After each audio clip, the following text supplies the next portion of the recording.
मधुकोड़ा की याचिका Delhi high court में खारिज। कोल ब्लॉक मामले पर सजा रहेगी बरकरार, बरी होने तक नहीं लड़ सकते चुनाव।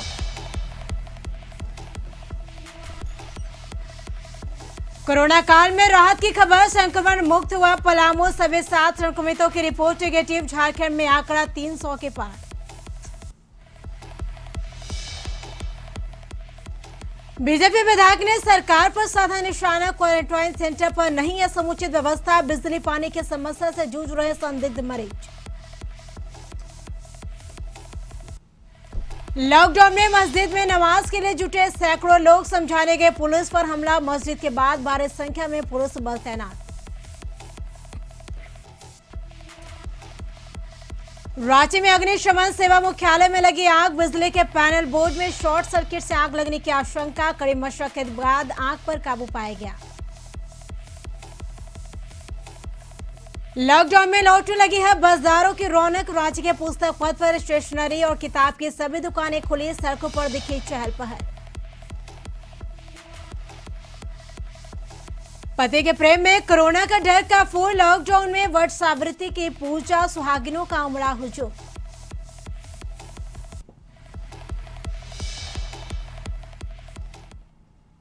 नमस्कार, आप देख रहे हैं कशिश न्यूज। आपके साथ मैं हूं करिश्मा। तो बात करेंगे बोकारो के पिंडाजोरा थाना क्षेत्र नारायणपुर स्थित मस्जिद में नमाज अदा करने की सूचना मिलने पर पिंडाजोरा पुलिस जांच के लिए पहुंची। पुलिस ने देखा कि नमाज अदा करने के लिए सैकड़ों लोग एकत्र हुए हैं।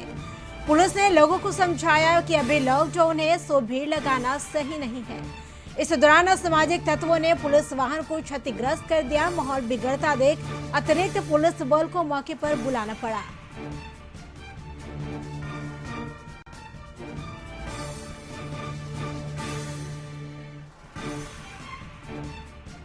तो बोकारो के पिंडाजोरा थाना क्षेत्र नारायणपुर स्थित मस्जिद में नमाज अदा करने की सूचना मिलने पर पिंडाजोरा पुलिस जांच के लिए पहुंची। पुलिस ने देखा कि नमाज अदा करने के लिए सैकड़ों लोग एक जगह एकत्र हुए हैं।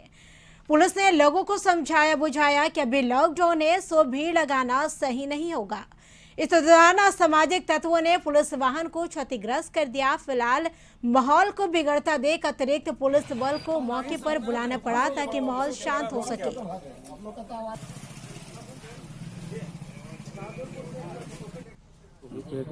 पीसीआर गाड़ी जो था, बड़ा बाबू का जो गाड़ी था, उनको थोड़ा शीशा फोड़ दिया। पथराव भी हुआ पुलिस पे। हाँ, पंचायत के मस्जिद में कुछ लोग इकट्ठा हुए थे, तो इसकी सूचना जैसे थाना प्रभारी को मिली, वो आए और लोगों को समझा बुझा रहे थे। इसे समझाने बुझाने के क्रम में ही लोगों के साथ इनकी बकझक हुई है, झड़प हुई है।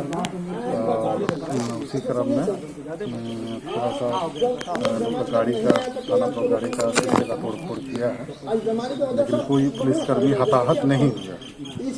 अभी लोगों को हम लोग वर्तमान में समझाने बुझाने का ही प्रयास कर रहे हैं कि कोविड-19 में। अधिक जानकारी के लिए बोकारो से हमारे सहयोगी संजीव जुड़ चुके हैं फोन पर। संजीव, किस वजह से पुलिस पर हमला किया गया है, क्या पूरी जानकारी मिल पा रही?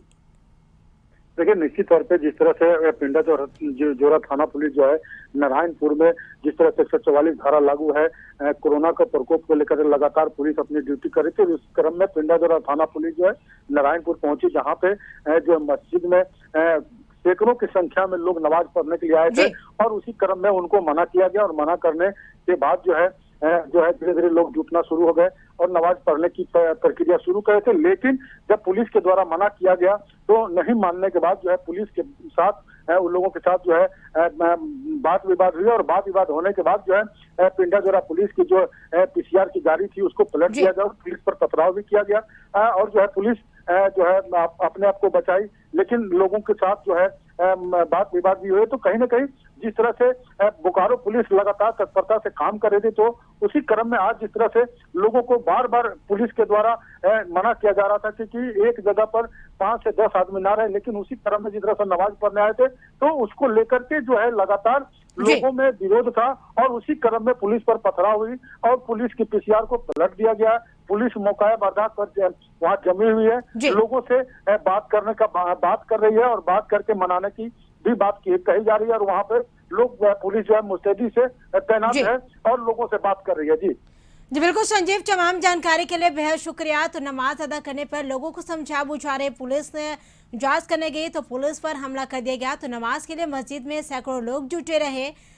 अगर सोशल डिस्टेंसिंग का पालन नहीं करेंगे, अगर एक भी संक्रमित होता है तो उससे काफी संख्या में लोग संक्रमित होते हैं। दिल्ली हाईकोर्ट से झारखंड के पूर्व मुख्यमंत्री मधु कोड़ा को झटका लगा है। हाईकोर्ट ने मधु कोड़ा की याचिका को खारिज किया। कोल ब्लॉक मामले पर सजा के आदेश पर रोक को लेकर याचिका दायर की थी। कोड़ा ने चुनाव लड़ने को लेकर याचिका दायर की थी। दिल्ली हाईकोर्ट का कोड़ा पर सख्त टिप्पणी है, जब तक वो मामले में बरी नहीं हो जाते तब तक चुनाव नहीं लड़ सकते हैं। अधिक जानकारी के लिए पटना से हमारे वरिष्ठ सहयोगी मनीष आनंद जुड़ चुके फोन लाइन पे। मनीष जी, दिल्ली हाईकोर्ट से झारखंड के पूर्व मुख्यमंत्री मधु कोड़ा को बड़ा झटका लगा है और क्या कुछ जानकारी मिल पा रही? देखिए करिश्मा के पूर्व मुख्यमंत्री मधु कोड़ा को दिल्ली की एक निचली अदालत ने कोल ब्लॉक मामले में दोषी पाया था। उसके सजा का ऐलान किया, सजा भी सुनाई थी। उसी सजा के को लेकर मधु कोड़ा दिल्ली हाईकोर्ट गया। उन्होंने दिल्ली हाईकोर्ट में याचिका दायर की कि उनकी सजा पर रोक लगा दी जाए और वो उनको चुनाव लड़ने की अनुमति दी जाए ताकि वो विधानसभा का या लोकसभा का या किसी भी तरह के चुनाव को लड़ सके।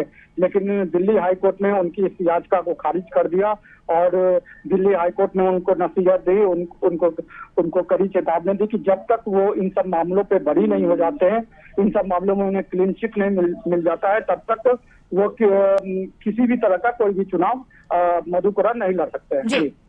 जी बिल्कुल मनीष जी, चलिए तमाम जानकारी के लिए बेहद शुक्रिया। तो आपको बता दें कि हाईकोर्ट ने मधु कोड़ा की याचिका को खारिज किया। तो दिल्ली हाईकोर्ट से पूर्व मुख्यमंत्री, आपको बता दें कि दिल्ली बड़ा झटका लगा है।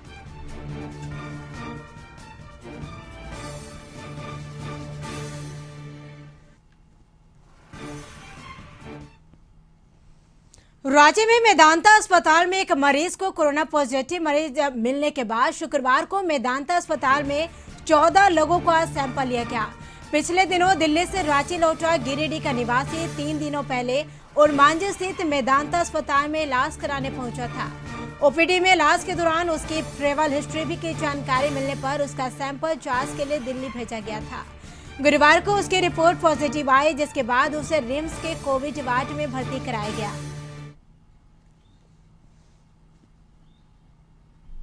तो रांची में मेदांता अस्पताल में एक मरीज कोरोना पॉजिटिव पाया गया। अस्पताल के एक मरीज, आपको बता दें कि कोरोना पॉजिटिव पाया गया। तो मेदांता हॉस्पिटल का कैंटीन है वो सील कर दिया गया है। तो रांची में मेदांता अस्पताल में एक मरीज कोरोना पॉजिटिव पाया गया, जिस वजह से इस अस्पताल के जो कैंटीन है उसको सील किया गया है।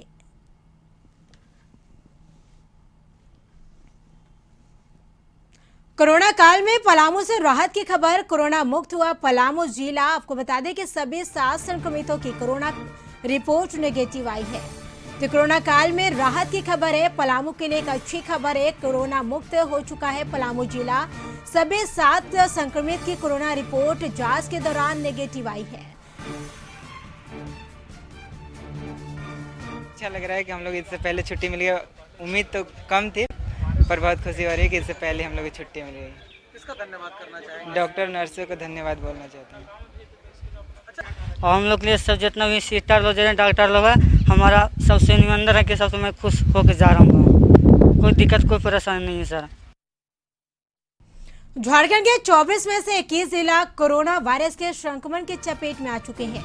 अब सिर्फ 3 जिले ही कोरोना संक्रमण से सुरक्षित बचे हैं। इनमें पाकुड़, साहिबगंज और खूंटी शामिल है।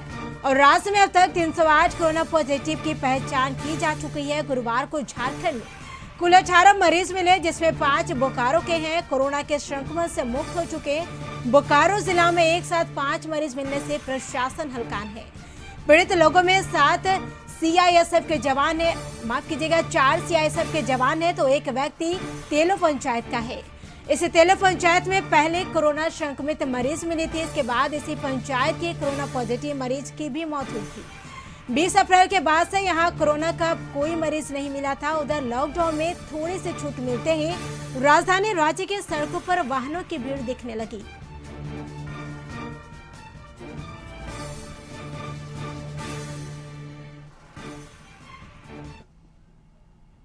झारखंड में कुल 18 मरीजों में से 5 मरीज बोकारो के हैं।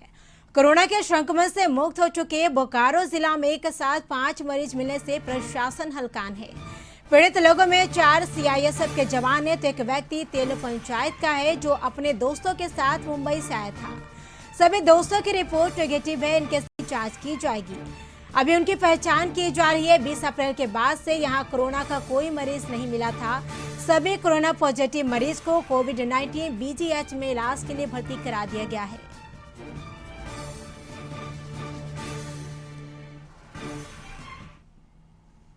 लॉकडाउन 4 के दौरान भी स्वयंसेवी संगठन और राजनीतिक दलों के द्वारा लोगों को भोजन वितरण का सिलसिला जारी है। गौरीशंकर नगर में पिछले 3 महीने से तपस्वी डेवलपर्स और भारतीय जनता युवा मोर्चा के द्वारा जरूरतमंदों को भोजन कराया जा रहा है और साथ ही मास्क का वितरण भी किया जा रहा है।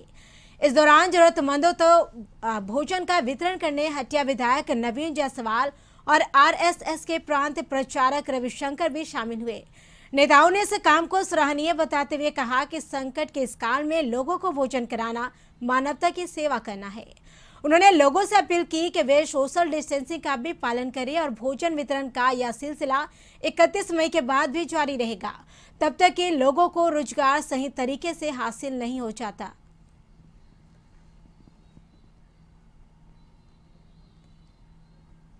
देखिए, गौरीशंकर नगर के सभी भारतीय जनता पार्टी के कार्यकर्ता, रजनी जी, छोटू जी, सभी लोग मिल के जिस दिन से लॉकडाउन हुआ है उस दिन से लगातार 1.5 महीने से सेवा भाव से गरीबों के बीच भोजन बना के वितरित कर रहे हैं।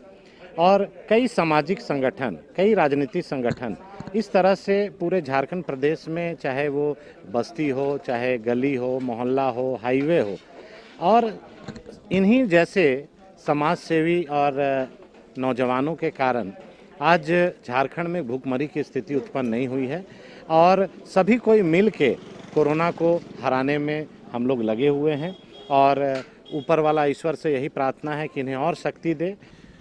आज पहली बार हम लोग यहाँ पर उपस्थित नहीं हुए हैं और सबसे पहले तो रजनी जी को पूरे प्रदेश की टीम की ओर से बहुत बहुत साधुवाद कि लगातार महीनों से और एक जगह नहीं 2-2 जगह पर, यहाँ पर भी और एक इनका सेल सिटी के पास भी, दोनों जगह पर लगातार गरीबों के बीच में भोजन का वितरण किया जा रहा है। यहाँ रुके छोटे से ब्रेक के लिए, खबरों का सिलसिला जारी है। ब्रेक के बाद एक बार फिर से आपका स्वागत है। तो रांची में कोरोना वायरस के संक्रमण के हॉटस्पॉट बने हिंदपीढ़ी में रहने वाले एक परिवार की जिंदगी आग ने तबाह कर दी। हिंदपीढ़ी के मुजाहिद नगर में रहने वाले इम्तियाज का घर शुक्रवार को हुई अगलगी में जलकर राख हो गया। बहन की शादी की तैयारी पिछले 4 महीने से सभी भाई कर रहे थे। टीवी, फ्रिज, गहने लॉकडाउन से पहले की खरीद कर ले आए थे, लेकिन इस आगलगी में सब कुछ जल गया। इसके साथ ही इम्तियाज की बहन की शादी के सपने भी जलकर राख हो गए। जो नकद 70,000 संभाल कर रखे थे वो भी जल गए। घर में आग लगने की वजह शॉर्ट सर्किट बताई जा रही। आग इतनी भयावह थी कि किसी को कुछ सोचने और समझने का मौका नहीं मिला। कड़ी मशक्कत के बाद स्थानीय लोगों ने आग पर काबू पा लिया, लेकिन तब तक पूरा घर और उसमें रखे सामान जलकर राख हो गया। इसके साथ ही इम्तियाज की बहन की शादी के सपने भी जलकर राख हो गए।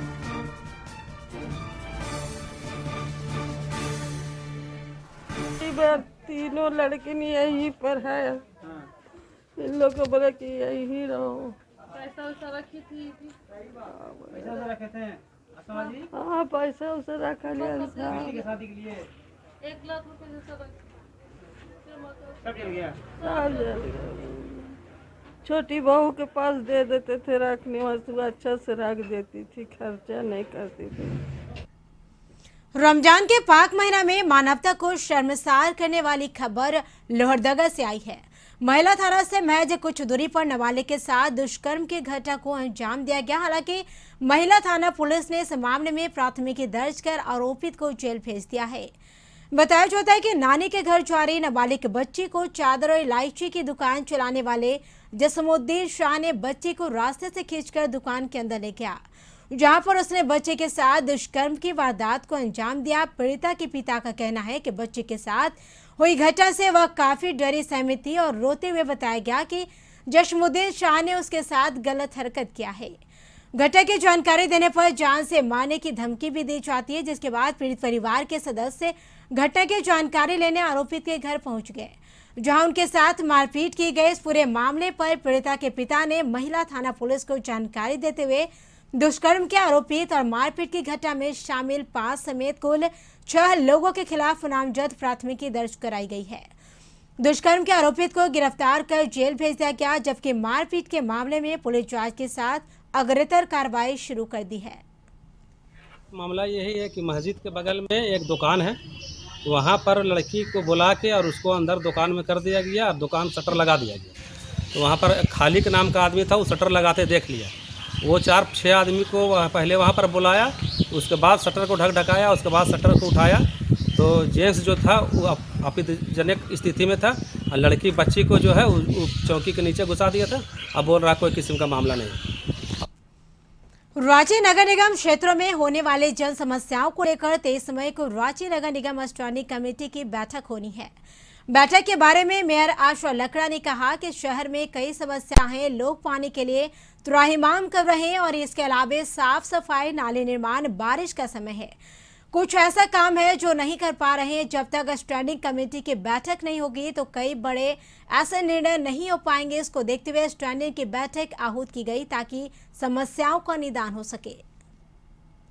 कई समस्याएं हैं, आप देख रहे होंगे इस समय हम लोग पानी के लिए त्राहिमाम हुए हैं और इसके अलावा साफ सफाई है, नाली का निर्माण, बारिश का समय है, कुछ ऐसे काम है जो हम नहीं कर पा रहे हैं। तो हमारा जब तक स्टैंडिंग कमेटी का बैठक हम नहीं कर पाएंगे, अस्थायी समिति का बैठक नहीं कर पाएंगे, तो कई बड़े मामले हैं जिसका निर्णय नहीं हो पाएगा। तो जब तक स्टैंडिंग का बैठक करेंगे तभी होगा। तो शहर में कई कामें हैं, निकाय का कई ऐसे महत्वपूर्ण काम है, जैसे आप देख रहे होंगे इस समय रांची की जनता त्राहिमाम हो रही है। और गढ़वा में इन दिनों गर्मी के चलते बिजली की लचर व्यवस्था है। जिले में मात्र 10 से 12 घंटे ही बिजली मिल पा रही है, जिससे ग्रामीण क्षेत्रों में भी काफी परेशानी हो रही। इस बात को लेकर भवनाथपुर के बीजेपी विधायक भानु प्रताप शाही खासे नाराज चल रहे हैं। इस बात को लेकर विधायक ने बिजली विभाग के अधिकारियों की बैठक बुलाई। इस दौरान उन्होंने अपना गुस्सा जाहिर करते हुए दोहरी रवैया अपनाने का आरोप लगाए है।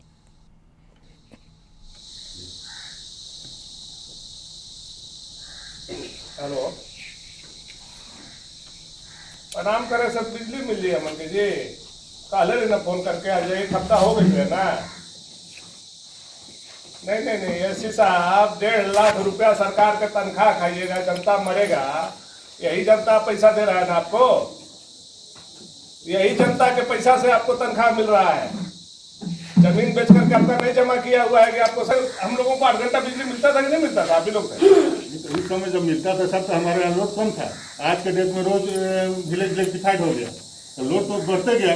आज के डेट में सर अभी है कि नगर का लोड 5-4 मेगावाट से ऊपर ओवर चल जा रहा है।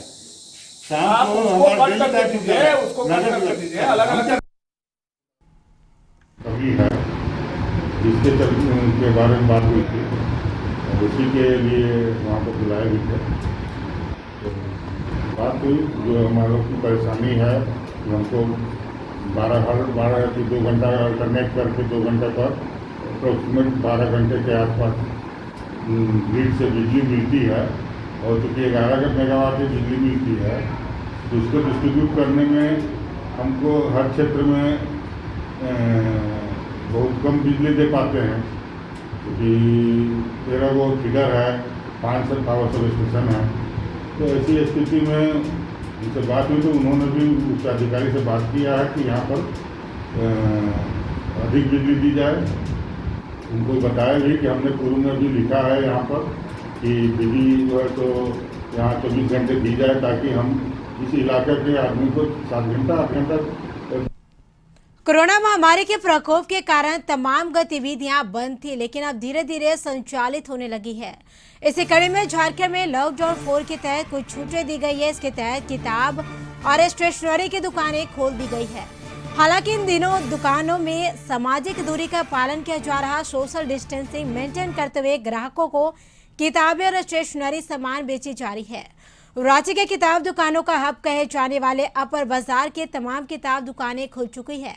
मौके पर किताब दुकानदार ने सरकार के तमाम नियमों का पालन के साथ साथ लोगों को भी नियमों का पालन करवाने की बात कही।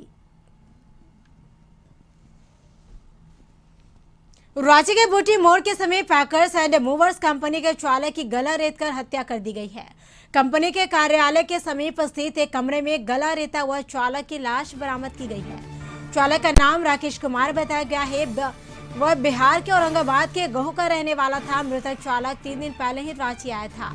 घटना की सूचना मिलने के बाद सदर थाने की पुलिस मौके पर पहुंची और शव को कब्जे में लेकर पोस्टमार्टम के लिए रिम्स भेज दिया गया है। सदर थाने की पुलिस हत्या और आत्महत्या दोनों बिंदुओं पर जांच में जुटी है। पुलिस को जानकारी मिली है कि रांची पहुंचने के बाद वह अत्यधिक तनाव में था। लाश के बगल से एक धारदार चाकू भी बरामद हुआ है।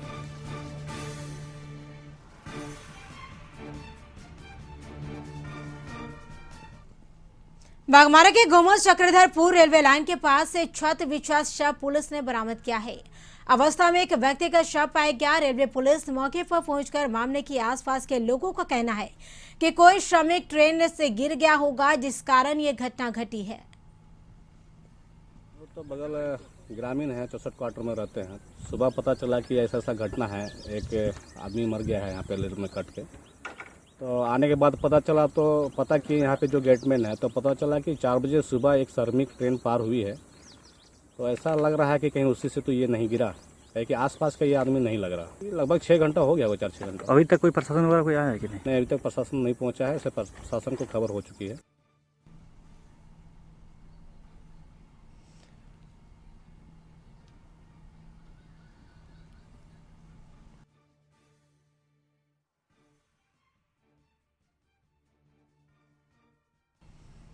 नेशनल हाईवे पर यात्रा कर रहे प्रवासी मजदूरों के खाने के लिए बुंडू के बुद्धिजीवी और सामाजिक लोगों ने सेवा केंद्र के जरिए श्रमिकों की मदद करी है।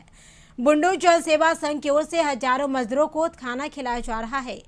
टोल प्लाजा के निकट चल रहे इस भोजन केंद्र में बस और ट्रकों से गुजर रहे प्रवासी मजदूरों को दिन रात खाना खिलाया जा रहा। टोल नाका पर तैनात पुलिसकर्मी न सिर्फ वाहन की वैधता की जाँच कर रहे हैं, बल्कि भूखे मजदूरों को खाना खाने के लिए भी आमंत्रित कर रहे हैं। इस संघ ने लॉकडाउन के तीसरे फेज तक घर घर जाकर गरीब लोगों को राशन भी उपलब्ध कराए हैं। हाईवे में यूं तो कई ढाबे खुले हुए हैं, लेकिन उन ढाबों में खाने के लिए आपको पैसे की जरूरत होगी। लेकिन जो लोग अपना सब कुछ लुटाकर अपने घर वापस लौट रहे हैं, बात कर रहे हैं प्रवासी मजदूरों की। जो प्रवासी मजदूर अपने घर लौट रहे हैं, अपने जमा पूंजी लगाकर, यानी महंगी से महंगे किराए देकर, पैसे देकर घर लौट रहे हैं, शायद उनके पास खाने के पैसे भी ना हो। ऐसे वक्त में बुंडू जन सेवक संघ के लोगों ने यहाँ उनके लिए खाने का इंतज़ाम रखा है। जो लोग जो बसों से जा रहे हैं, इस टोल प्लाजा के पास पुलिस की दोहरी भूमिका है, एक मानवीय, दूसरी कानूनी तौर पर यह चेक करते हैं कि उनकी यात्रा वैध है या नहीं। और दूसरी बात, जो मजदूरों से भरी हुई बसें यहाँ से गुजरती है, उन्हें रोककर उनके हालचाल पूछते हैं। अगर वो खाना ना खाए हो तो वो आकर यहाँ खाना खाते हैं, यहाँ उन्हें आमंत्रित करते हैं। पुलिस की यहाँ डबल ड्यूटी हो गई। आप लोगों के सहयोग से यहाँ सेवा केंद्र में लोगों को खाना उपलब्ध कराया। ये हमारे लिए सौभाग्य की बात है कि हमें मानवीय कार्य में सहयोग करने का मौका मिल रहा है। और यह नेशनल हाईवे काफ़ी बिजी है, और जब से माननीय मुख्यमंत्री जी के आह्वान पे जब से प्रवासी मजदूरों को झारखंड लाया जा रहा है, और तो ये एक ऐसा रूट है जिससे कि यहाँ से बिहार और कई अन्य जगहों पे मजदूर जा रहे हैं। तो इस रूट का काफ़ी महत्व है। इसमें रोज़ सैकड़ों गाड़ियाँ आ जा रही हैं, और सैकड़ों गाड़ियों में महिलाएं, पुरुष, बच्चे और बूढ़े भी आ रहे हैं बाहर से। और सबसे देखने वाली बात यह है कि ये लोग कई दिनों से इन लोगों ने खाना नहीं खाया है, और काफ़ी कई दिनों की यात्रा के बाद और काफ़ी मशक्क़त के बाद ये लोग यहाँ पहुँचे हैं। तो हम लोग कोशिश कर रहे हैं कि हमारा जो चेक पोस्ट है ये 24 घंटे कार्यरत है, और हम उन लोगों को शालीनता से उन लोगों को उनके वाहन के पास चेक करने के साथ साथ उन लोगों को हम लोग बोलते हैं कि आप लोग बस को कतार में लगा के और सब बस से लोग आ जाइए और सोशल डिस्टेंसिंग का पालन करते हुए यहाँ पर खाना खाइए। लॉकडाउन के 3 फेज तक ये लोग राशन गांव-गांव, घर-घर जाकर बांटते रहे, लेकिन अब इन्होंने हाईवे की यह पोस्ट संभाल ली है, यह चेक पोस्ट है, यह टोल प्लाजा है, यह पोस्ट संभाल ली है ताकि आने जाने वाले प्रवासी मजदूरों को ये खाना खिला सके। कैसे प्लानिंग रखी आप लोगों ने? हम लोग बुंडू जन सेवा संघ के बैनर तले, जिसमें सभी बुंडू के बुद्धिजीवियों, समाज सेवियों, दाताओं के सहयोग से कार्यक्रम चल रहा है। लॉकडाउन के शुरुआती 4 अप्रैल से लेकर 15 अप्रैल के बीच में बुंडू नगर के सभी 11 वार्ड में 3850 घरों में 3-3 पॉलिथीन से भरा बैग हम लोगों ने उनके घर में खाने का सामान, कच्चा सामान पहुंचाया। उसके बाद 16 तारीख को हम लोगों ने देखा कि आने जाने वाले मजदूरों को भूखे अवस्था में जा रहे हैं, रास्ते वीरान पड़े हुए हैं। हम लोगों ने तत्कालिक एक्शन लेते हुए बुंडू के टोल प्लाजा के समीप में हम लोगों ने पहला शिविर 17 मई को लगाए। इस वक्त झारखंड की खबरों में फिलहाल इतना ही। आप देखते रहिए कशिश न्यूज। तब तक के लिए मुझे दीजिए इजाजत। नमस्कार।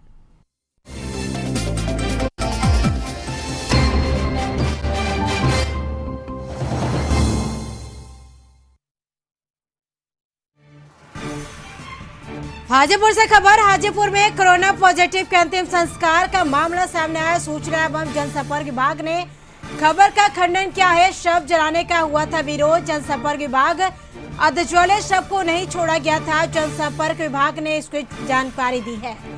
तो हाजीपुर में कोरोना पॉजिटिव मरीज के अंतिम संस्कार का मामला सामने आया था, जिसमें सूचना एवं जनसंपर्क विभाग ने खबर का खंडन किया है। तो शव जलाने का विरोध हुआ था, जिसमें जनसंपर्क विभाग ने अर्धजले शव को नहीं छोड़ा गया था। जनसंपर्क विभाग के द्वारा ये जानकारी दी गई है। तो अजले शव को या नहीं छोड़ा गया था, जनसंपर्क विभाग ने ये बातें कही हैं। आपको बता दें कि हाजीपुर में कोरोना पॉजिटिव के अंतिम संस्कार का मामला सामने आया था। तो सूचना एवं जनसंपर्क विभाग ने खबर का खंडन किया है। तो शव जलाने का विरोध हुआ था, जिसमें जनसंपर्क विभाग ने आपकी जानकारी दी है कि अजले शव को नहीं छोड़ा गया था। तो हाजीपुर में कोरोना पॉजिटिव के अंतिम संस्कार का मामला सामने आया था। आपको बता दें कि सूचना एवं जनसंपर्क विभाग ने खबर का खंडन किया है। तो शव जलाने का विरोध क्यों हो रहा था, जिसमें जनसंपर्क विभाग ने इसकी पुष्टि की है कि अर्धज्वले शव को नहीं छोड़ा गया था।